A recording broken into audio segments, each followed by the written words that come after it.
Bacaan dari Nubuat Maleaki. Beginilah firman Tuhan semesta alam.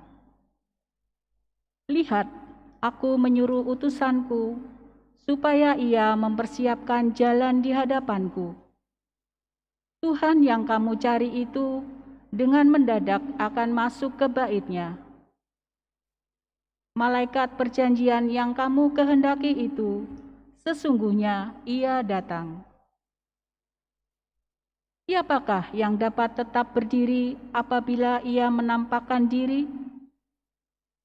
Sebab ia laksana api tukang pemurni logam, dan seperti sabun tukang penatu.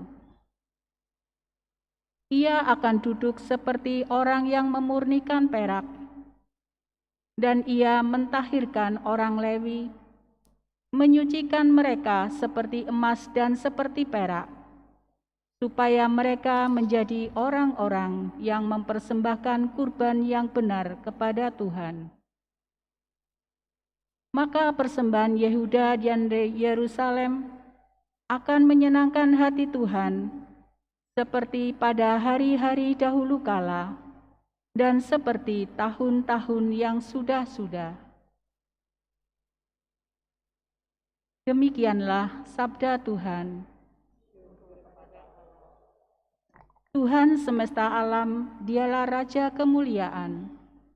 Tuhan semesta alam, dialah Raja kemuliaan. Angkatlah kepalamu, hai pintu-pintu gerbang, dan bukalah dirimu lebar-lebar, hai pintu-pintu abadi, supaya masuklah Raja kemuliaan. Tuhan semesta alam, dialah Raja kemuliaan. Siapakah itu Raja kemuliaan? Tuhan yang jaya dan perkasa, Tuhan yang perkasa dalam peperangan. Tuhan semesta alam, dialah Raja kemuliaan.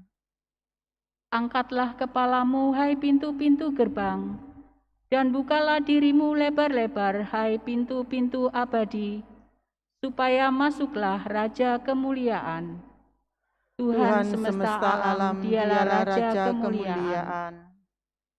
Siapakah itu Raja kemuliaan? Tuhan semesta alam, dialah Raja kemuliaan. Tuhan semesta alam, dialah Raja kemuliaan. Haleluya, haleluya,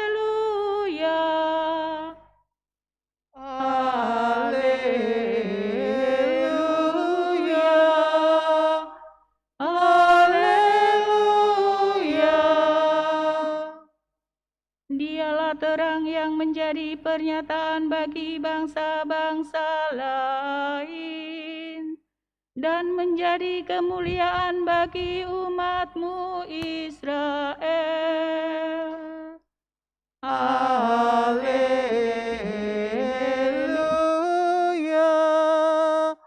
haleluya.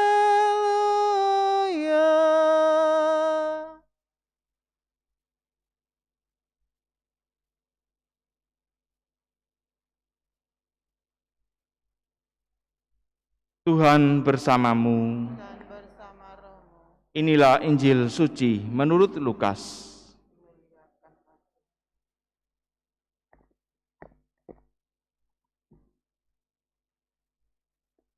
Ketika genap waktu pentahiran menurut hukum Taurat Musa, Maria dan Yusuf membawa anak Yesus ke Yerusalem untuk menyerahkannya kepada Tuhan. Seperti ada tertulis dalam hukum Tuhan, semua anak laki-laki sulung harus dikuduskan bagi Allah. Juga mereka datang untuk mempersembahkan kurban menurut apa yang difirmankan dalam hukum Tuhan, yaitu sepasang burung tekukur atau 2 ekor anak burung merpati. Waktu itu adalah di Yerusalem seorang bernama Simeon. Ia seorang yang benar dan saleh hidupnya, yang menantikan penghiburan bagi Israel. Roh Kudus ada di atasnya, dan kepadanya telah dinyatakan oleh Roh Kudus bahwa ia tidak akan mati sebelum melihat Mesias. yaitu Dia yang diurapi Tuhan. Atas dorongan Roh Kudus, Simeon datang ke bait Allah. Ketika anak Yesus dibawa masuk oleh orang tuanya untuk melakukan kepadanya apa yang ditentukan hukum Taurat, Simeon menyambut anak itu dan menatangnya sambil memuji Allah, katanya, "Sekarang Tuhan, biarkanlah hamba-Mu ini pergi dalam damai sejahtera sesuai dengan firman-Mu. Sebab mataku telah melihat keselamatan yang daripadamu, yang telah Engkau sediakan di hadapan segala bangsa, yaitu terang yang menjadi penyataan bagi bangsa-bangsa lain dan menjadi kemuliaan bagi umat-Mu Israel." Yusuf dan Maria amat heran akan segala sesuatu yang dikatakan tentang Yesus. Lalu Simeon memberkati mereka dan berkata kepada Maria, ibu anak itu, "Sesungguhnya anak ini ditentukan untuk menjatuhkan atau membangkitkan banyak orang di Israel, dan untuk menjadi suatu tanda yang menimbulkan perbantahan, dan suatu pedang akan menembus jiwamu sendiri, supaya menjadi nyata pikiran hati banyak orang." Ada juga di situ seorang nabi perempuan, anak Fanuel, dari suku Asyir, namanya Hana. Ia sudah sangat lanjut umurnya. Sesudah menikah, ia hidup 7 tahun bersama suaminya, dan sekarang ia sudah janda, berumur 84 tahun. Ia tidak pernah meninggalkan bait Allah, dan siang malam beribadah dengan berpuasa dan berdoa. Pada saat anak Yesus dipersembahkan di bait Allah, Hana pun datang ke bait Allah dan bersyukur kepada Allah, serta berbicara tentang anak Yesus kepada semua orang yang menantikan kelepasan untuk Yerusalem. Setelah menyelesaikan semua yang harus dilakukan menurut hukum Tuhan, kembalilah Maria dan Yusuf serta anak Yesus ke kota kediamannya, yaitu Nazaret di Galilea. Anak itu bertambah besar dan menjadi kuat, penuh hikmat, dan kasih karunia Allah ada padanya. Demikianlah sabda Tuhan. Terpujilah Kristus.